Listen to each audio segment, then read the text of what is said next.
Now, I would like to invite Dr. Vijay Kelkar, an eminent economist, visionary, policy architect, and a key strategy in India's financial reforms.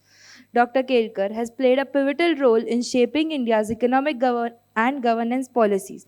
Currently serving as the Vice President of Pune International Center, he brings decades of expertise in public finance, economic governance, and global financial management. He has held several prestigious positions on both national and international level.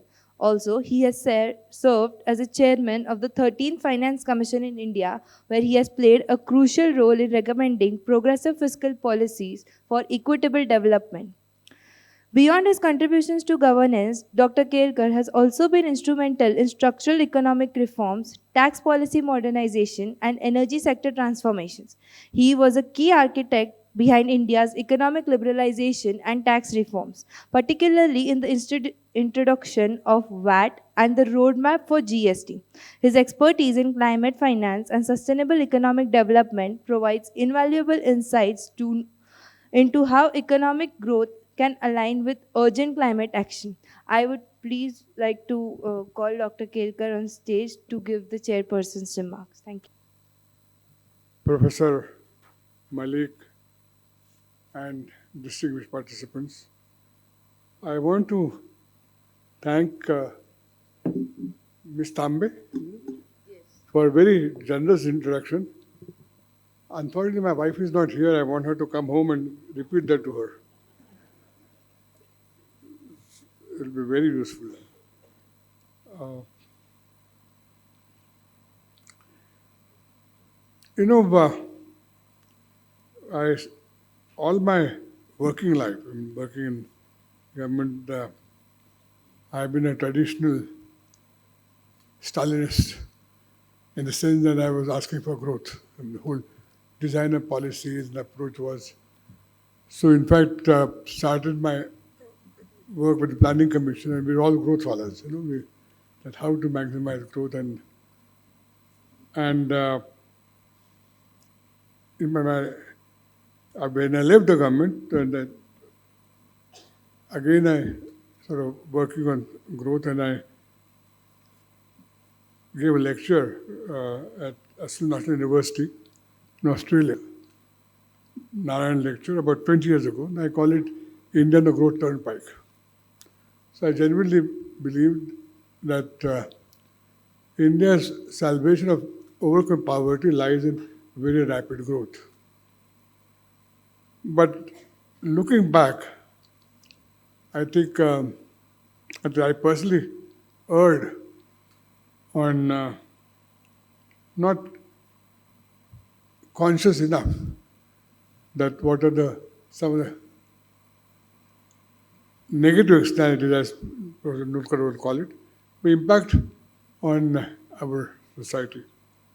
In fact, I was not in the morning session, but Madhav and Kargil, and we had known each other since school days. We went to school, same school, and then we have been interacting for many, many years. And this is a constant sort of exchange between him and me. And he used to tell me that how misguided my vision is. And I think now looking backward, I think he had a point, and I probably should have listened to him much earlier. And but still, I want to I cannot completely throw my hands and give up to him. I still have a question. Was I so wrong to pursue rapid economic growth? If several changes, which negative changes, if they're reversible, then maybe not. I don't know this question which you are raising today of externalities or negative externalities. Are the several changes reversible, can be corrected, or some all are irreversible? If they're irreversible, then of course I'll stand guilty. But I do believe that many are reversible, which we see in the developed countries. After gaining their technology or reversing, I remember going to Manchester City 30 years ago, and now they're totally different. And that's because of their country is big enough to change the city. So I think maybe we should not still give up on emphasizing growth. Maybe it should be more nuanced now. I think we have to recognize that some changes may be reversible, and then of course, we have to be very careful in arguing for, uh, and then maybe the argument of what they call ethical ecology has some compelling argument that if the certain changes are irreversible. So I would still make a case that we should, the country's economic policies will have to still pursue growth because uh, all the issues which our district panel raised about problems of poverty, problems of which are really faced by can be much more rapidly mitigated by higher growth. So I do believe that emphasizing growth is still is a important focus we should have. Maybe it should be tempered. Maybe it should be tempered. Not maybe, it should be probably tempered with sort of more Gandhian.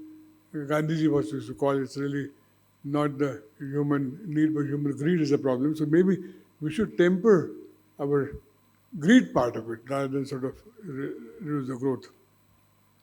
So, what is a sound or optimal ecological path is really the question, and not just berating the aspiration of higher growth. I think we require a growth which is more intelligent growth. Intelligent means informed mind, now with more knowledge. Now, what are reversible changes, what are irreversible changes, and we should be a little more mindful of this. And today's conference was, I found it very useful. In terms of thinking a little differently, and probably uh, I would sort of try to understand can we take a more nuanced approach towards growth. Uh, Other uh, issue which comes is that uh, are there do we have good knowledge about who bears the cost and who gets the benefits? And in other words, the distribution of benefits and costs we still don't understand fully, and maybe we should understand much better before we really completely condemn. Because I have a feeling that if you really go for a low grade kind of model, poor may suffer more than with higher growth. So I'm not sure, but I should really think a bit carefully before completely sort of condemn high growth or rapid growth as a national objective.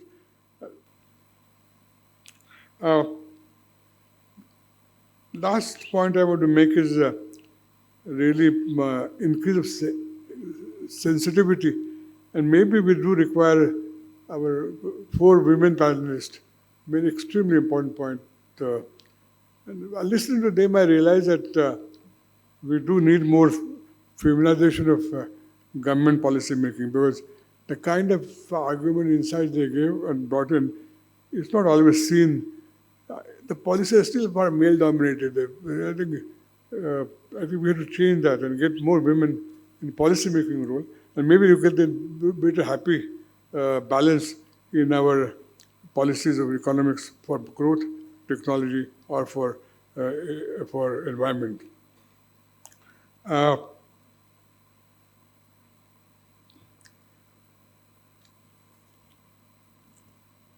I I really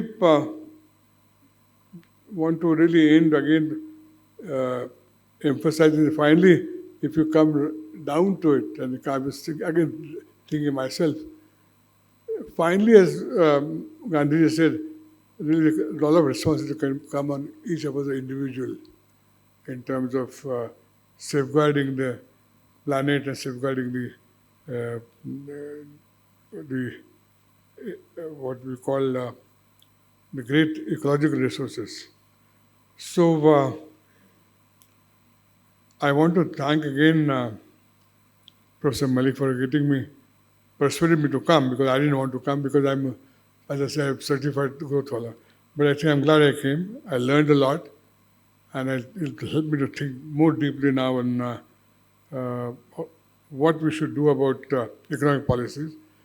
And I hope that all of us have taken some takeaways from this one day of what I call yajna we had on understanding of our what it calls the emergency, climate emergency.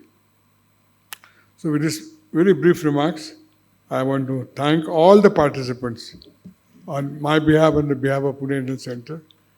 And I cannot, I do want to mention here, today amongst us we have a very, very special guest, Mr. Nimesh Kampani, who is a great supporter of PIC, and I delighted him to be here. And I want to mention that he is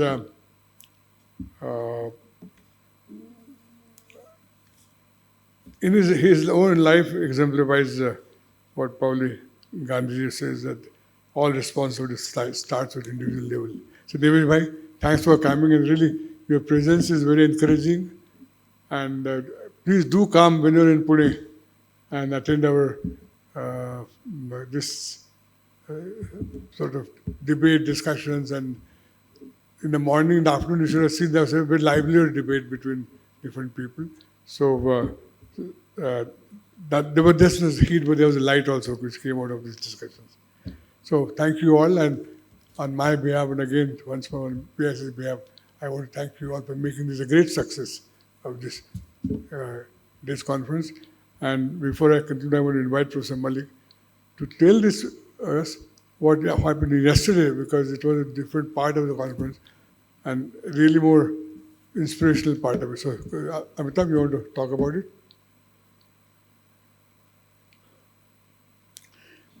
Yesterday was he had involved he mobilized all the college students in Pune, and they all came together. I just want him to brief us what happened yesterday, because in my view, that is extremely promising. Actually, he does it every year, and this year was the time he did. Thanks to Vijay, my school friend, that all this is happening because we started by agreeing to disagree, and then slowly I think we found common grounds to do things together. Having said that, it is amply clear that the future belongs to the youth, and therefore we have been engaging the youth in what we call UCAN, YOUCAN. YOU stands for Youth, CAN stands for Climate Action Network. We conducted first of its kind in Pandit Nehru Auditorium in Gole Road, and our team goes to the colleges, and we form teams in the colleges. And yesterday was the second time we did that. 10 colleges participated. Each college had their own teams. We had debate competition, we had essay competition, we had displays by school children below 16, and for that we took the help of the Khula Asman, the worldwide organization that makes young people think about what is not thinkable. So some of the displays that we saw yesterday was completely out of the water. So it was almost like a full day mela. I spoke to the crowd. Many other people also spoke. But the students also, the thought exchange between the student leaders about what students can do, how one can gear up for green jobs, how one can find a way through all the difficulties and still make a good life. This has been a learning session for us, but then it has been a huge popular session for the youth on behalf of PIC, and we will keep on doing every year. The idea came from none other than Vijay.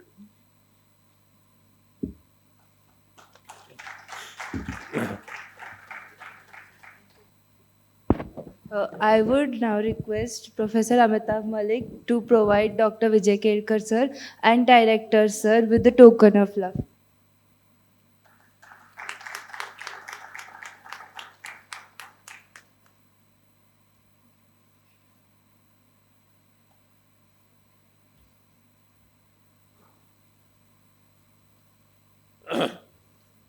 And I think with that we close the.